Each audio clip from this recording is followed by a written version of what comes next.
So first of all IVF cycle అంటే ఏంటి?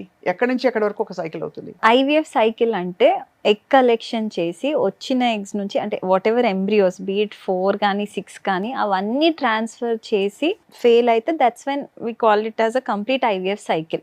చాలా మంది ఒక ట్రాన్స్ఫర్ ఫెయిల్ అవ్వగానే నాకు ఒక ఐవీఎఫ్ ఫెయిల్ అయింది అంటారు. నో, వాళ్ళకి తీసిన ఎగ్స్ నుంచి అంటే ఆ సైకిల్లో వచ్చిన ఎంబ్రియోస్ అన్నీ ట్రాన్స్ఫర్ చేసి అది నెగిటివ్ వస్తే then we term it as 1 IVF failed attempt. So end to end egg తీయడం నుంచి దాన్ని మళ్ళీ ఎంబ్రియోగా మార్చే దిశగా ఉన్న స్టెప్స్ అన్నీ వెళ్ళాక అది ఫెయిల్ అయితేనే ఫెయిల్ అయినట్టు.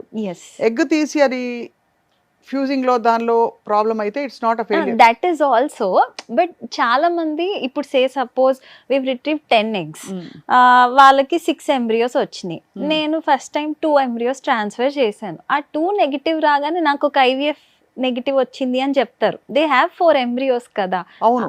అవి కూడా ట్రాన్స్ఫర్ చేసి నెగిటివ్ వస్తేనే we term it as failed IVF attempt. ఇప్పుడు రిట్రీవ్ చేసిన ఎగ్స్ ఫర్టిలైజ్ అవ్వలేదు ఆర్ ఎంబ్రియోస్ గా కన్వర్టే అవ్వలేదు, then we term it as failed attempt.